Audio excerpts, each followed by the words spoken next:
zoonii bayaa haleellaa milishoota Oromiyaa irrattu geggeessuu cimsee itti fufee jira. Woboon zoonii bayaa godina Harargee dhihaa aanaa mi'eessoo bakka Daalachaa jedhamu ardaa Jimaa Jaarsoo keessattuu haleellaa geggeessanii poolisoota lama ijjeessuudhaan hedduu isaanii akka madeesse fi humnoota poolisoota waraana bilisummaa Oromootiin wala haleeluu fi ganda kanattuu ergaman addaan facaasutu dubbatama. Warra ijjeefame keessa ajajaan poolisoota koonistaabiliin tokkollee akka argamu odeeffannoon Harargee dhihaa irraa dhuftu akka addeessitutti waraana har'a geggeeffame kanaan milishoota Oromiyaa irratti miidhaan guddaan akka dhaqqabee fi milishoonni du'aa irraa fi madoo irraa hafanii faca'anii gara Asabootii akka baqatanii ka dubbatamu. Haleellaan ammaan tana woboon fudhate kunin isa lammaffaa akka tahe kanaan dura Harargee dhihaa aanaa mi'eessoo ganda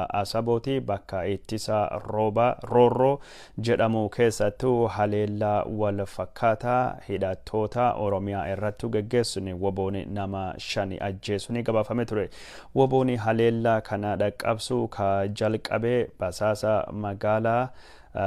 Asabootii fi mi'eessoo keessatti nama hidhuun nama rakkisee Muhammad Boolee jedhamu irrattu eegii tarkaanfii fudhatee nama kan ajjeesan dubatti milishoonni Oromiyaa hedduun isaanii ganda Asabootii keessattuu bobbayanii nama hidhaa turani. Keessattuu maatii waraana bilisummaa Oromoo deeggartanii jedhamanii daldaltoota fi barattoota isaaniitii fi akkasumas warra waraana ammaan tana ristii Amaaraa deebisuu fi dargaggeessa Oromoo gara Amaarattu ergan kana dura dhaabbatee kallattiin irrattu xiyyeeffatanii akka hidhaa turanii ka dubbatame. Kanaan walittu qabatee abbootiin qabeenya isin woboodha qabeenya keessan isinirra saamsifna yookaan isinirra uggursiifna jechuudhaanii dabballoonni maallaqaa hedduullee abbootii qabeenya irra saama akka turanittu dubbatama. Woboon ammaan tana haleellaa godina Harargee dhihaa keessatti raayyaa ittisa biyyaa Itiyoophiyaatii fi milishoota Oromiyaa irratti geggeessu kana cimsee akka itti fufu ka dubbatamu.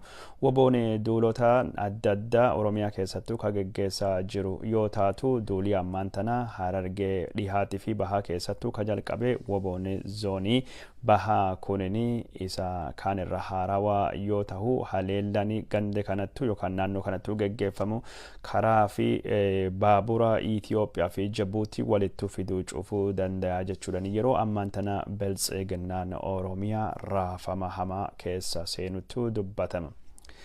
Gara biraatiin woboon haleellaa dhaqqabsaa jiruu fi uummata Oromiyaatii fi uummata Somaalee birattuu ka jibbamaa jiru. Biltsiginnaan uummata Oromootii fi Somaalee akka yeroo abdii ilee sanii walitti buusuu fi carraaqaa jira jechuudhaan maddeen gabaasaa jirani. Maddeen kun akka jiranitti naannoo Oromiyaatii fi Somaalee bakka kanaan duratti bara abdii ilee jeequmsi gurguddaanii keessattuu kayaa ture aanaa cinaaksanii keessatti yeroo ammaan tana liyyuu haayilii Somaalii bobbaasuudhaan horsiisee bultoota Oromoo irrattu miidhaa dhaqqabsaa akka jiranii ka dubbatamu. Haleellaa liyyuu haayilii kanaanii qotee bultoota fi horsiisota bultoota Oromoo irrattu miidhaan akka dhaqqabaa jiru haga ammaan tanattu nami lamin ijjeefamee hedduun akka madaahee ka dubbatamu. Walitti bu'iinsi ammaan tana asittuu dhalate kunini ka fedhii uummata Oromootii fi uummata Somaalii hin ibsine ka jedhani maddeen kunini rakkoo poolisoonni addaa Somaalii godaane kana rakkoo Somaalii fakkeessuudhaan Oromoo fi Somaalii walitti buusuu fi mootummaan kunini karoora kennee qabu ka dubbatame. Uummanni Oromootii fi Somaalee aadaa mariitii fi aadaa jaarsummaa waan qabuu fi rakkoo jidduu warra jirtu hundayyuu karaa araaraatii fi karaa mariitiin akka furatu yeroo ammaan tana uummati Oromootii fi Somaalee tokkummaan tahuudhaan mootummaa biltsiginnaa kana dura dhaabbachuu akka qabu ka dubbatamu. Paartiin naannoo Somaalee bulchuu Hizbi Barwaaqoo ka jedhamu biltsiginnaan naannoo Somaaliitii fi biltsiginnaan Oromiyaa yookaan ammoo ka badhaadhinaa ofiin jiru lachuu isaanii fedhii uummata Oromootii fi Somaalillee bakkaan baasuu fi yookaan ammoo gaafii uummata kana deebisuu fi fedhii hin qabani lachuu warra fedhii uummataa malee sirna alagaa kan nafxanyaa ka uummati Oromootii fi Somaalee qabsoon ofirraa garagalchee uummata kana irratti deebisuu fi carraaqaa jiranii jedha maddeen kun. Uummati Somaaliitii fi uummanni Oromoo yeroo ammaan tana tokkummaan kahee sirna nafxeenyaa kan dura dhaabbachaa waan jiruu fi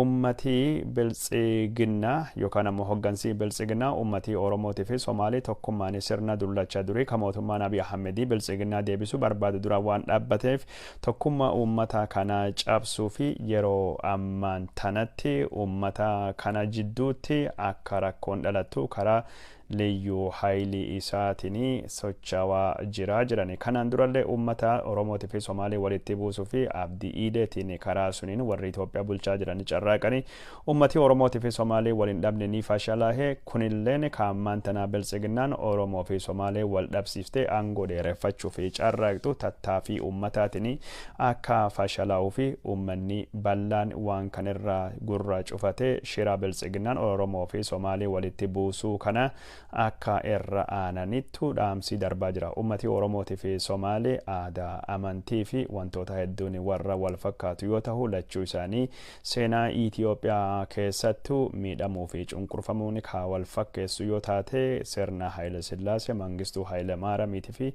sirnoota Itoophiyaa keessa darbaa dhufanii hunda isaanii gamtaanii ta'anii dura dhaabbachuu isaanittu beekama haa ta'uuti malee Itoophiyaan haga dhaabattee uummata Oromootii fi Somaalii kana walitti buusanii cunqursaa isaanii uummata gurguddaa kan irrattu dheeressuu fi akka sirni mootummaa carraaquu ka dubbatamu. Oduu gara biraatiin dargaggeessi naannoo Somaalee ka mootummaan Abiy Ahmedii ka Finfinnee jiru yookaan ammoo mootummaan Mustafaa Umarii ka Jijjiga jiru gaafii kennaa fi deebii deebisuu hin dandeenye jedhani karaa baaburaa Finfinnee fi Jabuutii walitti fiduu guyyaa lamaa fi cufanii jiran. Dargaggoonni mootummaatu aaranii kunini mootummaan rakkoo uummata Somaalii salphisee laala rakkoo fi gadadoo uummatii Somaalii keessa jiru hubatee fala kennuu fi hin barbaadu jechuudhani yeroo ammaan tana jiraattonni Somaalee ka gandoota Garbaciisa Addeeytuu fi Andhufaa keessa jiraatan jiruun isaanii jiru akka malee rakkisaati. Rakkoo kana mootummaan Mustafaa Umar ka Jijjigaa jiru yookaan ammoo mootummaan Abiy Ahmedii ka Finfinnee jiru hubachaa hin jirani. Kanaafuu dhimmi kun xiyyeeffannaa mootummaa federaalii akka argatuu fi karaa baaburaa kana cufnee jedhu dargaggeessi kun. Dargaggeessi karaa baaburaa cufan kun naannoo Somaalee godina Sitti aanaa Afdamii jedhamu keessattuu karaa cufuudhanii baaburii Jabuutii irraa gara Finfinnee, Finfinnee irraa gara Jabuutii akka hin deemne godhanii cufiinsi karaa baaburaa kunin ji'oota lamaan darban keessattuu yeroo sadaffaa fi yoo ta'u karaan Jabuutii Finfinnee walitti fiduu ka baaburaa kunin balbala Itoophiyaan addunyaan wal gartu ka galaanaa yoo ta'u cufiinsi karaa kana ka yeroo adda addattu dargaggoota Somaalii yookaan ammoo dargaggoota Afariitiin cufamu kunini dinagdee Itoophiyaa ka raafama hamaa keessa jiru irrattu miidhaa guddaa qaba. Karaan cufamaa jiru kunini dargaggeessi Oromoo kaammaan tana waraana bilisummaa Oromoo deeggarulleen karaa bifa wal fakkaatan cufuu danda'a jechuudhani yeroo ammaan tana mootummaan Abiy Ahmedii sodaa guddaa akka keessa seenee ka dubbatamu. Humnoonni riphee loltoota naannoo Tigraahii ka naannoo Afarii keessatti haleellaa dhaqqabsaa jiranis karaa baaburaa Itoophiyaa fi Jabuutii walitti fidu bakka Millee jedhamtu irratti yoo dandahanii qabachuudhani karaa baaburaatii fi konkolaataa Itoophiyaa fi Finfinnee fi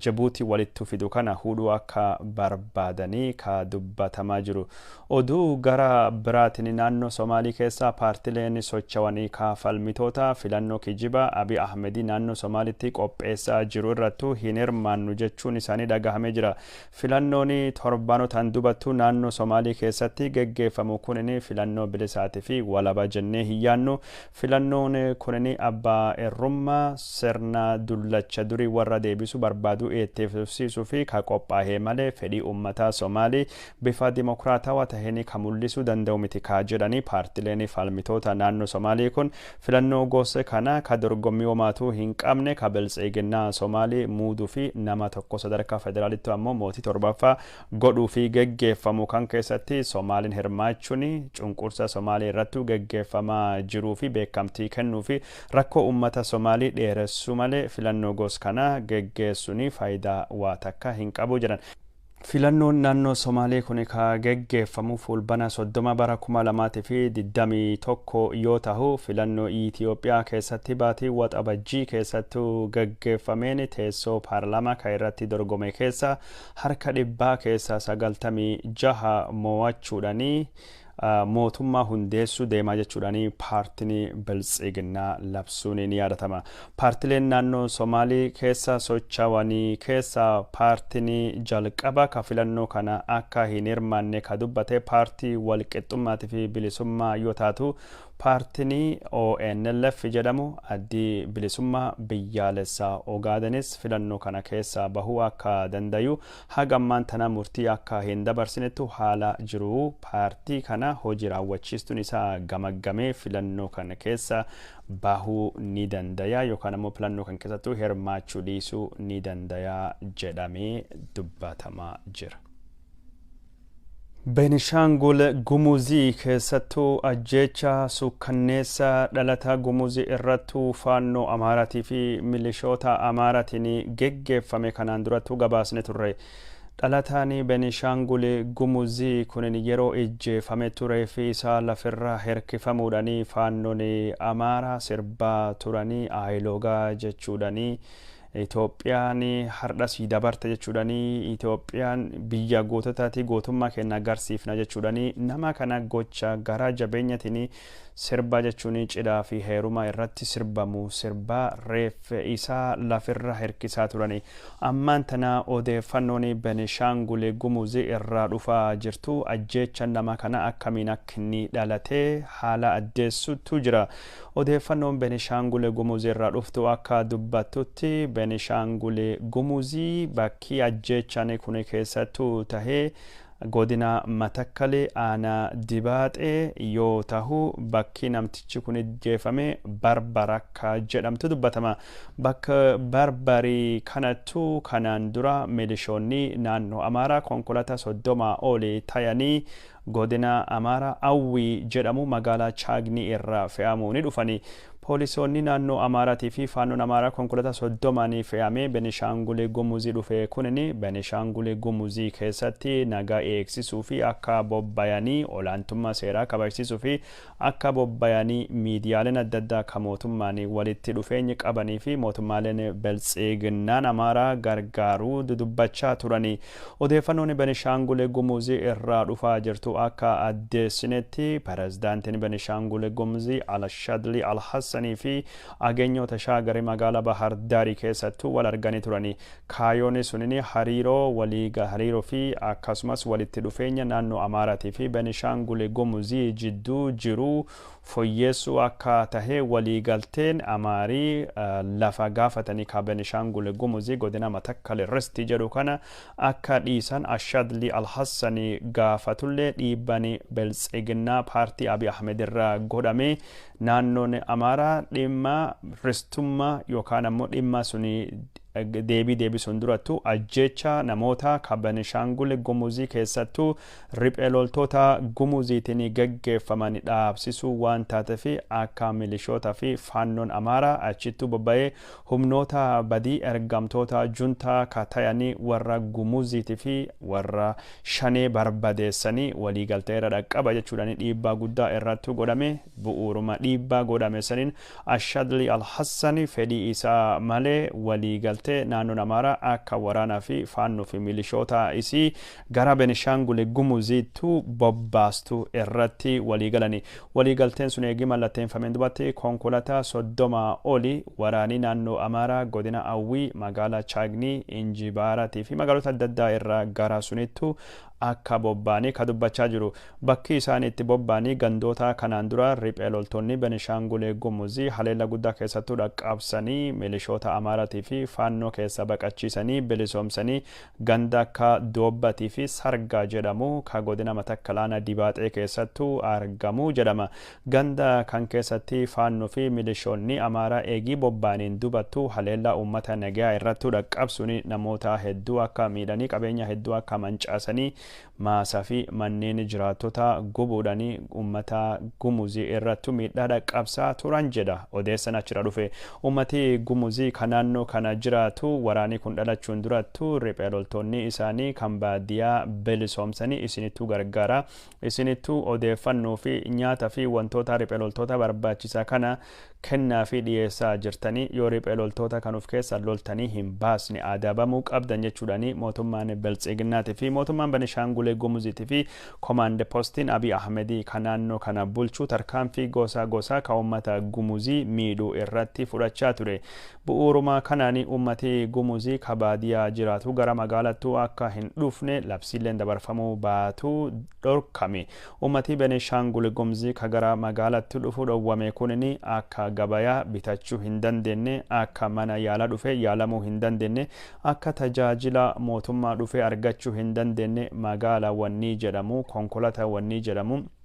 wanni ammayyaa fi mootummaa fi uummata walitti fida hundinuyyuu tajaajila uummata Gumuziitii fi cufaa tahe. Uummati Gumuzii ka tajaajila mootummaa dhabee tajaajila fayyaa dhabee akkasumas keessattuu ka tajaajila gabayaa dhufee wabitachuuf gurgurachuu dhabee baay'ee rakkachaa ture. Uummati kunini magaala Barbarii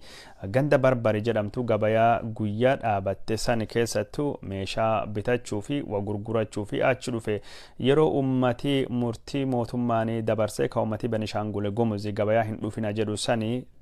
dabranii haleellaan irratti fudhatamuu jalqabee haleellaa fudhatame kanaani gumuzoonni hedduun akka madaawanii fi ijjeefamanii dubbatanii. Lakkoofsi nama madaa'ee fi ijjeefame kunini hedduu akka tahe maddeen kenna ka Benishaangul Gumuzii ka addeessanii. Warri ajjeefame kun reeffa isaanillee akka fudhatanii hin galle reeffi isaanillee akka gatamu ka godhame. Reeffi isaanii bakka adda addaa keessattuu hirkisanii ka gatanii faannoon Amaaraa ka magaalaa kan qubatuttu ka aaranii gumuzoonni guyyaa gabayaattu aanee jiru wal gurmeessuni ummati gara magaalattu didichee dhufe. Yeroo ummati Gumuzii gara magaalattu dhufe kunin milishoonni Amaaraatii fi poolisoonni achi ta'anii eegachaa turanii warra Gumuzii ka dhufan irrattu haleella bane. Haala kan keessatti nami qawwee hin hidhanne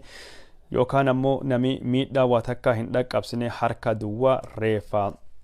gumuzoota ijjeefamanii fuudhee awwaaluu fi ka dhufe ijjeefame faannoo Amaaraatiin itti dhukaafame. Namni kunini bakki inni itti ijjeefame Barbarii lafa jedhamtu aanaa Dibaaxee godina Matakkalii keessa nama nagayaa ka meeshaa qawwee hin hidhanne eegii ijjeefameen dubattu reeffi isaa magaalaa irra karaa dheeraa hirkifamuudhani irrattu sirbamaa ture. Gocha sukkanneessa gos kana hagammaan tana mootummaan naannoo Benishaangul yookaan Amaaraa yookaan mootummaan Abiy Ahmedii fi komaande poostiin naannoo kana bulchuu wanni ni dubbatallee hin jiru. Komishiniin mirgoota ilmaan namaa Itoophiyaa fi dhaabbileen mirgoota ilmaan namaati fi qabsoofna jedhanii hedduun isaanii dhimma kan irratti wanni isaan ibsi isaan baasan yookaan isaan dubbatanilleen akka hin jirre ka dubbatamu. Benishaangul Gumuzii keessatti yeroo ammaan tana duumansii sodaatii fi duumansii waraanaa hamaanii duumansaawaa akka jiru maddeen kenna ka Benishaangul Gumuzii irraa dabarsan dubbatanii.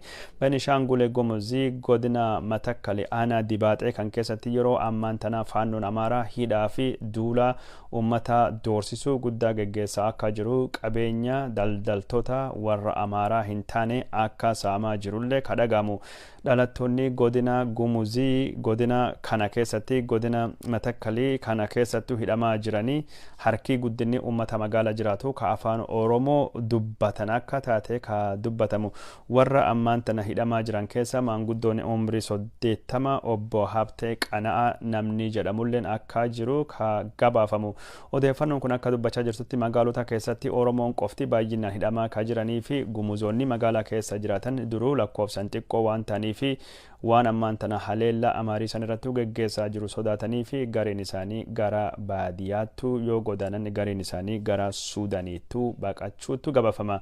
Gumuzoonni 90,000 olii kanaan dura bakka jireenya isaanii irraa buqqa'uudhaan 8,000 olii gara Suudaaniitti buqqa'u mootummaan Itoophiyaa dubbachuu gabaasne turre. Gara biraatiin Benishaangul Gumuzii keessattuu haleellaa geggeeffamaa jiruun riphee loltoonni Gumuziilleen nama diimaa yookaan ammoo magaala ta'e hundayyuu walumaa galattu akka weerartuu laalanii miidhaa irratti dhaqqabsaa jiranii kanallee walitti qabate Oromoo irratti miidhaan guddaan akka dhaqqabaa jiru mootummaan naannoo Amaaraa dhalattoota isaa hidhachiisaa waan jiruu fi mootummaan Benishaangul Gumuziitii fi mootummaan Abiy Ahmediitii fi Amaaraallee dhalattoota Oromoo akka deeggartoota ABO shanee jechuudhaan akka farrattu waan laalanii fi Oromoo yeroo ammaan tana ittisa yookaan ammoo gargaaraa tokko malee miidhama rakkoo hamaa keessa jiran jechuudhaan maddeen odeeffannoo Benishaangul Gumuzii bira nu biraan gayanii akkasittuu addeessan. Daawwattoota keenya jaalatamoo fi kabajamoo waan nu daawwachaa jirtanii fi hedduu isin galateeffannaa odeeffannoon keenya isin biraan gayaa jirru akkuma itti fufettu jira. Naannoo Amaaraatii fi Affarii keessatti sababa waraanatiin ummatii miiliyoonii tokkootii fi 700,000 ka sababa waraana kanaan buqqaanii yeroo ammaan tana beelaa fi saaxilamanii jiran jechuudhaan dhaabbileen gargaarsa dubbachaa jiranii ummata kanaa fi gargaarsa dhiyeessulleen rakkisaa akka taatee fi dhaabbileen gargaarsa ummata buqqa'ee yeroo ammaan tana haala beelattu deemaa jiru kana gargaarsan dhaqqabanii lubbuu isaanii baraaruu fi akka carraaqanii ka dubbatanii naannoo Tigraay keessatti beelanii namni 150 olii du'anii jiran jechuudhaan itti gaafatamaan biiroo qonnaa kan naannoo Tigraay dubbatee jira. Hogganaani kun akka jedhutti ummatii du'anii kunniin hedduun isaanii hanqina tajaajila fayyaatii fi beelarraa du'anii jechuudhaan dubbatama. BBC'n lakkoofsa ummataa du'ee kun qaama bilisaa yookaan walabaa irraa mirkaneeffachuu hin dandeenye. Haa ta'uuti malee gargaarsi namoomaa gara naannoo kanatti gaggeeffamu danqamee waan jiruuf ummatii nagayaa beelan yookaan ammoo tajaajila fayyaa gahaa dhabuudhaan dhumachuu akka danda'anii dhaabbileen gargaarsa namoomaa ibsaa akka turanii fi mootummaan gamtooman mootummaan Ameerikaa gamtaan Awurooppaatii fi akkasumas gamtaan Afrikaa mootummaan Itoophiyaa gargaarsa namoomaa ka gara Tigraayitti deemu akka danquu hin qabne yookaan danquu taate itti gaafatamummaan dhufuu akka danda'u dhaabbileen fi biyyoonni adda addaa irraa dedeebi'anii dubbachaa akka turan BBC'n gabaasa isaa keessatti tuqee jira. Daawwattoota keenya jaalatamoo fi kabajamoo odeeffannoon keenya isin biraan gayaa jirru akkuma itti fufettu jira. Naannoo Tigraay keessattuu waraana geggeeffamaa jiruun wal qabatee paarlaamaan Ingilizaa borii marii geggeessuu deema. Paarlaamaa Ingilizattuu itti gaafatamtuun dhimma haajaalaa ka paarlaamaa kana Sarah Champion akka jettutti yeroo ammaan tana waraana Itoophiyaa ka kaaba biyyattii keessattuu naannoo Tigraay keessattuu geggeeffamaa jiru ka ji'a 10 dura jalqabate kana paarlaamaan Ingilizatii fi hawaasii addunyaa akka hin dagannee fi waraanii kunniin gaaga'amiinsa namooma hama uummata Tigraayitii fi uummata ollaa irratti akka dhaqqabsaa jiru hawaasii addunyaa hubannoo waraana kana hubachuudhaan gargaarsa namooma godhuuni balaan ammaan tana Tigraay keessattuu deemaa jiru kunni akka kan caala hammaachuu irra of qusatuu fi mariin gosa kanaatii fi falmiin kunniin paarlaamaa keessattuu ka qophaa'e falmiin kunniin fulbana 8 bara 2021 ka gaggeeffamu yoo ta'u falmiin kunniin ummata hordofuu barbaadu fi karaa miidiyaa hawaasummaatiin akka gadhiifamu ka dubbatamu dhimma kan irratti mootummaan Ingilizaa haga ammaan tana gargaarsa namoomaa ummata gargaarsa barbaadu haala inni ittiin dhiyeessaa jiruu fi gargaarsa namoomaa dabalataan haala ittiin dhiyeessuu danda'amuu fi hawaasii addunyaa waraana kan dhaabuu fi gargaarsi namoomaa akka ummata dhaqqabuu fi warri yakka hojjete akka adabamuu fi tarkaanfilee akkamii akka fudhatan irrattu mariini akka geggeeffamu danda'amu ka dubbatamaa jiru. Oduu biraatiin gaafa Afrikaa keessatti yeroo ammaan tana Itoophiyaa qofa miti raafama keessa seenaa jirtu. Suudanis raafama siyaasaa hamaa keessa seentee jirti. Keessattuu humnoonni Riek Machar ittaanaa pirezidaantii Suudaanii kibbaa deeggaran jidduutti walitti bu'iinsi dhalateen. Walitti bu'iinsi dhalate kanaaf Itoophiyaa keessatti rakkoo deemaa jirtuu fi Suudaanii kaabaa keessattuu jijjiirama tirachaa jiruu fi abbaa irrummaa Eertiraa keessattuu waggoota dheeraa fi ilkaan baasee uummata miidhaa jiru kanaaf ammaan tana waraanii Itoophiyaa keessattuu deemaa jiru kunini gaafa Afrikaa balaa hamaa irra buusuu danda'a jedhamee dubbatamaa jira. Keessattuu ammaan tana rakkoon Itoophiyaa wayita beekamee jiru kanatti Itoophiyaa alallee Somaaliin siyaasanis rakkoo hamaa keessa akka seenee ka dubbatamu. Abiy Ahmed irra barachuudhaan filannoo kadheereffachuu fi carraaqee adeemsisaa fashalaahee pirezidaantiin Somaalee Mohammad Abdullahi Mohammad yookaan ammoo Mohammad Farmaajo ka jedhamu innis yeroo ammaan tana muummicha ministeera biyya suni ka tahe Mohammad Hassan Roble wajjin rakkoo guddaa keessa seenee jira. Rakkoo guddaa kana ka Roble wajjin galche tokkoffaa dhimma filannoo ka inni dabarse yoo taate ka lammaffaa ammaan tana immoo rakkoo guddaa tahee ka darbee dubartii basaasa Somaaliyaa keessa hojjettu Ekraan Tahliili ka jedhamtu takka ka dhiyoo kana karaa hin beekamneen ijjeefamte. Dubartii kana ijjeefamuu fi itti gaafatamaan hoggana basaasa fi tikaa Somaaliyaa ka icciti dubartiin kun dhimma tokko irratti akka hin baasne barbaade jechuudhani Mohammad Hassan Roble itti gaafatama basaasa fi tikaa Somaaliyaa ari'ee itti gaafatama inni ari'ee kana Abdullahi Farmaajo beekamtii isaa malee deebise angootu deebise dhimmi kun dhimma Abdullahi Farmaajooti miti jechuudhani yeroo ammaan tana muummicha ministeera Somaaleetii fi pirezidaantii Somaalee jidduutti wal dhabiinsi hamaan dhalatee jira. Somaaleen siyaasa walitti bu'iinsa fi raafama hama waggoota diddamoota olii keessa baate yoo taate ammaan tana ammoo rakkoon gosummaalleen filannoo darbe kanaan walitti deebii haga tokko gaabbe ka jedhe deebi'ee dhalachaa jira. Rakkoo Farmaajo fi Roble jidduu jirtu yoo karaa nagayaatiin hin furanne taanan siyaasan Somaalee gara hamaattu deemuudhaanii gaafa Afrikaa keessatti hokkaraa bira dhaluudhaanii warri kanaan dura shororkeessaadhaan beekamu ka akka Al-Shabaabii deebi'ee bayyanachuu akka danda'u sodaattu jira. Al-Shabaabii haleella waraana Somaalee irrattu gaggeessanii lafa qabiyyee waraana ciccimoo ta'anii jiddu galeessa Somaalii keessattu dhiyoo kana to'achuun dhagayama. Mootummaan Ameerikaas Al-Shabaabii deebi'ee jajjabaachuun walittu qabatee haleella xayyaara hedduu Somaalee jiddu galeessa keessattu gaggeessutti dubbatama. Gara biraatiin gaafa Afrikaa keessatti rakkoolee dhalatte kana karaa mariitii fi araaraatiin furuun barbaachisa jechuudhani dubbatamaa jira. Odeeffannoon takka akka jettutti rakkoo Itoophiyaa keessattu gaggeeffamaa jiru kana waraana Tigraahii ka humnoota naannoo Tigraayitii fi mootummaa Abiy Ahmed jidduutti gaggeeffamu pirezidaantiin Suudaanii kibbaa Salva Kiir Mayardeetii akka araarsu Suudaan akka deeggartu dubbatee jira. Hogganaan dhaabbata waliigaltee biyyoota gaafa Afrikaa IGAD kan tahe muummichi ministeera Suudaan Abdullah Hamduki haala ammaan tana Itoophiyaa keessattuu dhalatee walitti qabatee namni araara buusuu danda'u pirezidaantii Suudaanii kibbaa Salva Kiir Mayardeetii jechuudhani deeggarsa ibsatee jedha ministeerri haajaa alaa Suudaanii kibbaa akka gabaasetti. Ministeerri haajaa alaa Suudaanii kibbaa kunini dhimma waraana ka Itoophiyaa keessatti dhalate biyyittii Suudaanii kibbaa Itoophiyaan akka karaa nagayaatiin waraana kana keessa hoffoltu gargaaruu akka fedhu gaafa dhiyoo Finfinnee daawwatee muummicha ministeera biyya suni Abiy Ahmediitu Salva Kiir Mayardeet pirezidaantiin Suudaanii kibbaa himee jira jechuudhanillee yaadachiisee jira. Gara biraatiin ammoo waraana Tigraahii keessattuu gaggeeffamaa jiru kana walitti qabatee sadarkaa Afrikaatti himala dippiloomaasii ka godhu cimsee itti fufee jira Abiy Ahmed. Kanaan dura pirezidaantii Ruwaandaa Paul Kagameetii fi pirezidaantii Yuugaandaa Yoweri Museveniitiin ka wal dubbate muummichi ministeera Abiy Ahmed dhimma kanarrattu wal qabate biyya Senegaalii magaalaa guddittii sanii Dakar dhaquudhaanii pirezidaantii biyya suni Macky Sallin wal argee wal haasa'uun dubbatamee jira. Wal agartaa kan keessatti hariiroo biyyoota lamaanii cimsuu fi akkasumas rakkoolee biyyoota jidduu jiranii